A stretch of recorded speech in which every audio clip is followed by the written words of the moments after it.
Hello students, आज हम leadership की कुछ थ्योरीज के बारे में पढ़ेंगे। लीडरशिप की 4 थ्योरीज हैं: ट्रेट थ्योरी, बिहेवियरल थ्योरी, फिर है सिचुएशनल थ्योरी एंड फिर है फॉलोअर वेलफेयर थ्योरी। गुणमूलक विचारधारा, व्यवहारिक विचारधारा, परिस्थितिक मूलक विचारधारा तथा अनुयायी कल्याण विचारधारा। आइए इन चारों थ्योरीज को देख लेते हैं कि लीडरशिप की ये थ्योरीज क्या क्या होती है। सबसे पहले पढ़ते हैं हम ट्रेट थ्योरी, गुणमूलक विचारधारा। नेतृत्व की सबसे प्राचीन विचारधारा गुणमूलक विचारधारा है। इस विचारधारा को प्रतिपादित करने का श्रेय चेस्टर आई बर्नार्ड एवं ऑडवे टिड को दिया जाता है। इन्होंने विश्व के अनेक सुप्रसिद्ध नायकों के गुणों का अध्ययन करके यह पाया है कि सफल नायकों में विशिष्ट या व्यक्तिगत गुण और लक्षण पाए जाते हैं। इसी के आधार पर इन विद्वानों ने यह कंक्लूजन दिया कि जिन व्यक्तियों में वे विशिष्ट गुण हैं, वे एक न एक दिन सफल नायक लीडर अवश्य बन सकते हैं। ये विचारधारा इस मान्यता पर आधारित है कि नायक की सफलता उसके कुछ विशिष्ट व्यक्तिगत गुणों पर निर्भर करती है। जिस व्यक्ति में ये विशिष्ट गुण पाए जाते हैं, वह सफल नायक बन सकता है। अनुसंधान में यह भी पाया गया कि सफल नायक में पाए जाने वाले गुणों में क्या क्या शामिल किया जाता है। वो गुण कौन कौन से हो सकते हैं? शारीरिक शक्ति, स्फूर्ति, सेल्फ कॉन्फिडेंस, उत्साह, उद्देश्यों के प्रति निष्ठा, decision making capacity, technical ability, inspection, इस तरह की ये logical powers, trustable, communication capacity, ये सारे गुण एक नायक में होने बहुत ज़रूरी हैं। The trait model of leadership is based on characteristics of many leaders, both successful and unsuccessful, is used to predict leadership effectiveness. The resulting list of traits are there compared to those of potential leader to assess their likelihood of success or failure.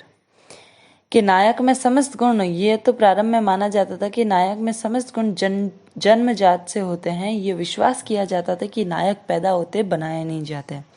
किंतु इस जो statement से जो भी अब लोगों का भरोसा था, वो धीरे धीरे उठ रहा है। नायक जन्मते भी है और नायक बनाए भी जा सकते हैं। जिन व्यक्तियों में नायक के लिए आवश्यक गुण होते हैं या विकसित हो जाते हैं, वे अवसर पाते हैं कि वे स्वतः नायक के रूप में उभर कर सामने आ सके।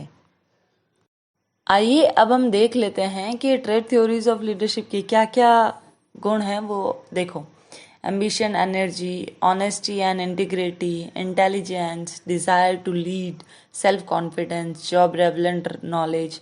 ये सारे मैंने अभी बताया आपको कि कौन कौन से गुण होते हैं एक नायक में। तो ये गुणों का होना बहुत ज़रूरी है एक सफल लीडर में। आइए अब हम इस थ्योरी के, ट्रेट थ्योरी के कुछ एडवांटेज और डिसएडवांटेज देख लेते हैं। Advantage: this is a naturally pleasing theory. It is valid. A lot of research has validated the foundation on basis of the theory. It gives a detailed knowledge and understanding of the leader element in the leadership process. इसके बाद भी इसमें कुछ कमियां बताई गई हैं। अब वो कमियां क्या है वो भी पढ़ लेते हैं लिमिटेशन में। कि there is a bound to be some subjective judgment in determining who is regarded as good or successful leader. Second one, the list of possible traits tend to be a very long. This theory is very complex. तो इस वजह से हम इनको स्वीकार या फिर हम इसको अप्लाई नहीं कर सकते हैं, क्योंकि हर किसी में एक जैसे गुण को स्वीकार करने की कैपेसिटी नहीं होती और हर कोई अपने हिसाब से उस प्रोसेस को फॉलो करना चाहता है। तो ये थी हमारी ट्रेट थ्योरी। ये हमारी लीडरशिप की थ्योरी की सबसे पहली थ्योरी है। अब हम आगे सेकेंड थ्योरी, बिहेवियरल थ्योरी, व्यवहारिक विचारधारा को देख लेते हैं। व्यवहारिक विचारधारा नायक के व्यवहार अर्थात कार्यों के विश्लेषण पर आधारित होती है। यह विचारधारा यह मानती है कि प्रभावशाली नेतृत्व प्रभावकारी व्यवहार का परिणाम है। यानी ये विचारधारा ये कहती है कि नायक की सफलता केवल नायक के गुणों पर निर्भर नहीं है। ध्यान से सुनना, ट्रेट थ्योरी में हमने क्या बोला था, सारी जो सफलता है वो उसके गुणों पर निर्भर होती है। यानी ट्रेट थ्योरी में हमने एक लीडर की कैरेक्टरिस्टिक्स को डिफाइन किया था। अब सेकेंड है हमारी बिहेवियरल थ्योरी। इसमें हम लीडर की जो सफलता है वो सिर्फ नायक के गुणों पर निर्भर नहीं करती, बल्कि उसके कार्य और व्यवहार पर भी निर्भर करती है। व्यवहार को इफेक्ट करने वाले 4 एलिमेंट्स, 4 लोगों से वो इफेक्ट होता है। सबसे पहला लीडर खुद, फिर फॉलोवर्स, फिर गोल और फिर एनवायरनमेंट। ये एक दूसरे को सदैव प्रभावित करते हैं। तो हम प्रबंधक या नायक एक विशेष प्रकार का व्यवहार या कार्य उसे अच्छा नायक बनाता है, किंतु उसके विपरीत प्रकार का व्यवहार किसी भी नायक को अस्वीकार करवा देता है। तो इस तरह से हम कह सकते हैं कि जो हमारी बिहेवियरल थ्योरी है वो बिल्कुल अपोजिट है हमारे ट्रेट थ्योरी के।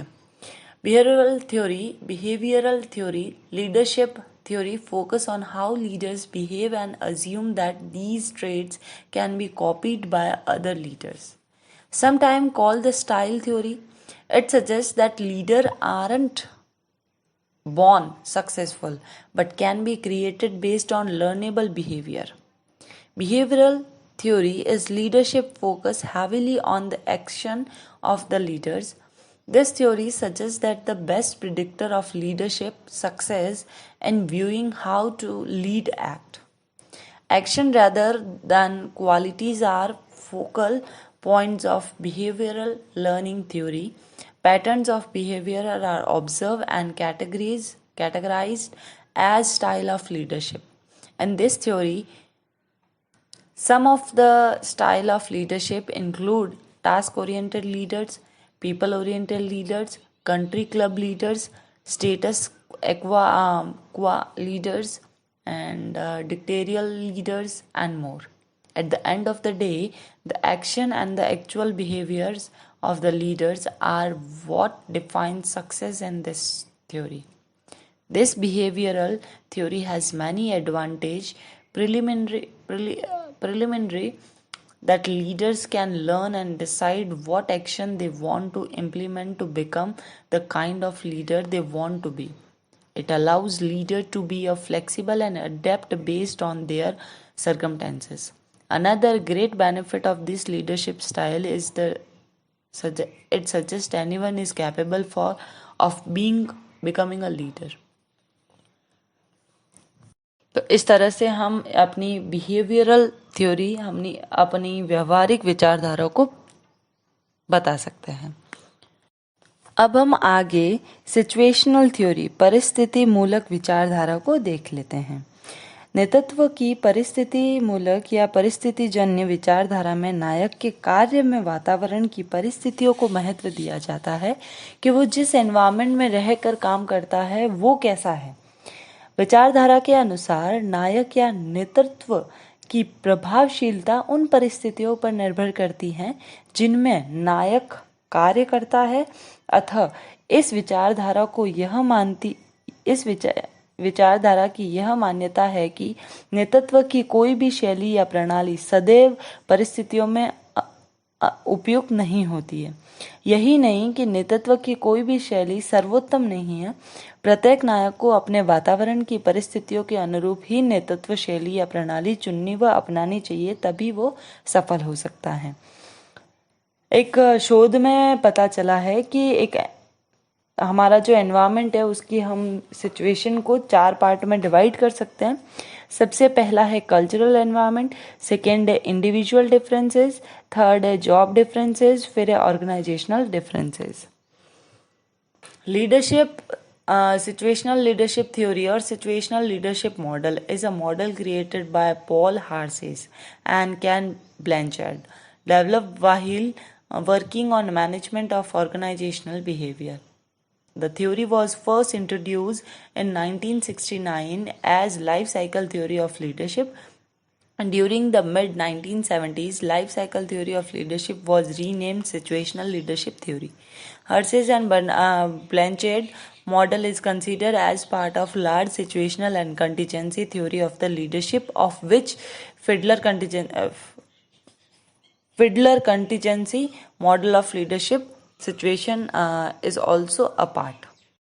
Situational leadership emerged as one of the related group of two-factor theory of leadership, many of which originated in research done at Ohio State University in 1960.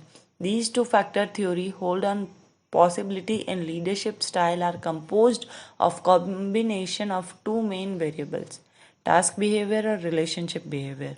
Various terms are used to describe these two concepts as such: initiating structure or direction for task behavior and consideration for socio-emotional support for relationship behavior.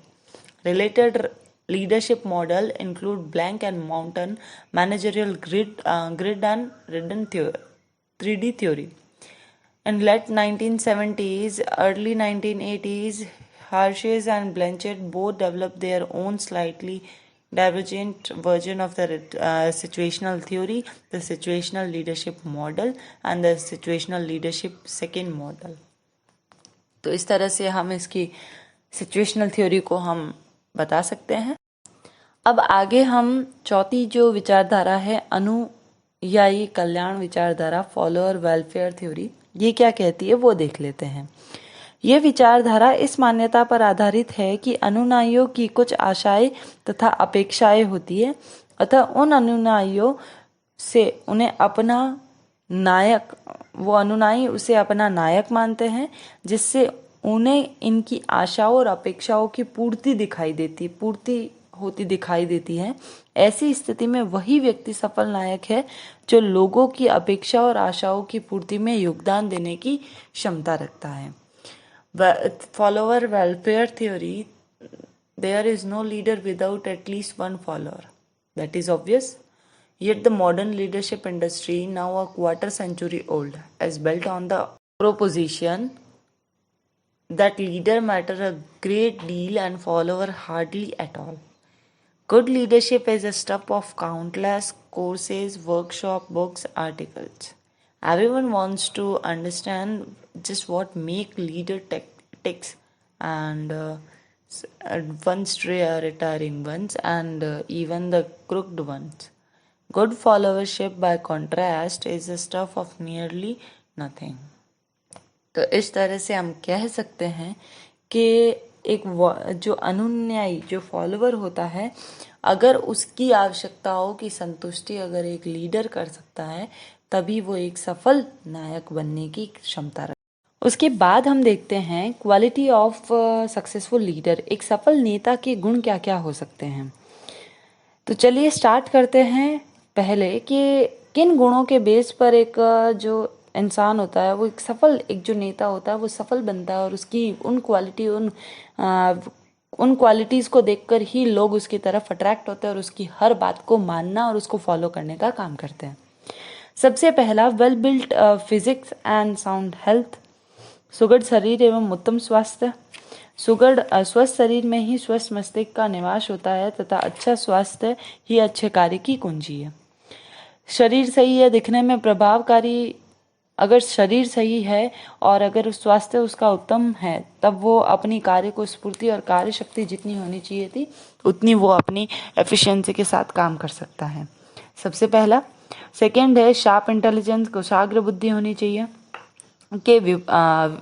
बहुत से शोध परिणाम में ये निष्कर्ष सामने आया कि सफल नायकों में उनके अनुयायियों की तुलना में विशेष बुद्धिमत्ता पाई जाती है। वे अपनी कुशाग्र बुद्धि से ही विभिन्न पेचीदा तथा गंभीर मामलों पर ठीक से सोच समझ सकते हैं। इसी से वे विपरीत परिस्थितियों में भी सही निर्णय करके अपनी अनुयायियों को प्रभावित करते हैं। एम्पैथी। थर्ड है परानुभूति, तथ्यों और परिस्थितियों के अनुसार दूसरों के दृष्टिकोण से समझने को ही परानुभूति कहते हैं। यानी कि जो फैक्ट और जो कंडीशन है, जो सिचुएशन है, उसके अनुसार दूसरे जो भी कहते हैं, उस विचार, उस दृष्टिकोण, उस व्यू को समझने को ही हम एम्पैथी, परानुभूति कहते हैं। एक नायक में यह गुण होना बहुत जरूरी है। उससे अपनी प्रत्येक बात, योजना, कार्य, इच्छा आदि को अनुयायियों पर लादने की अपेक्षा उनके बारे में उनकी राय जाननी चाहिए। उसे अपने अनुयायियों की भावनाएं, विचारों का आदर करना चाहिए। उनकी अपेक्षाओं और विचारों को भली प्रकार समझना तथा उन पर पर्याप्त ध्यान देना चाहिए। फिर फोर्थ है हमारा इमोशनल मैच्योरिटी एंड स्टेबिलिटी, भावनात्मक परिपक्वता और स्थायित्वता। किसी ने सही लिखा है कि नायक जो होता है वो परिस्थितियों में घबराना नहीं चाहिए। हर समय वो चैलेंजेस को फेस करने के लिए उसके मन में डाउट नहीं होने चाहिए। जैसे ही चैलेंजेस आता है वो अपना बेस्ट देकर उसको ट्रीट करता है। तो उसी तरह से एक नायक सफलता को प्राप्त करने के लिए सभी पक्षपात, दबावों, भय, प्रलोभनों से आदि से ऊपर उठकर निरपेक्ष भाव से स्वतंत्र विचारों का सर्जन करना चाहिए। उसके विचार केवल काल्पनिक और भावनात्मक न होकर वास्तविकता के धरातल पर भी टिके होने चाहिए। फिर है हमारा self confidence and will power, आत्मविश्वास और इच्छा शक्ति। एक अच्छे नायक में उच्च श्रेणी का आत्मविश्वास तथा सुदृढ़ इच्छा शक्ति भी होती है। आत्मविश्वास और इच्छा शक्ति किसी व्यक्ति का वह साथी है जो उसे परिस्थितियों के लिए आशा का संचार करती है। नायक का ये गुण सदैव ही उसके अंतर्मन को प्रेरणा देना चाहिए। फिर सिक्स्थ है ऑब्जेक्टिविटी, वस्तुनिष्ठता। कि एक नायक जो है उसे अपना कार्य तथ्यों और सूचनाओं के आधार पर करना चाहिए। उसे व्यक्तिगत लगाव, पक्षपात, प्रलोभन, भय, दबाव या पूर्वाग्रहों से प्रेरित होकर कोई भी कार्य नहीं करना चाहिए।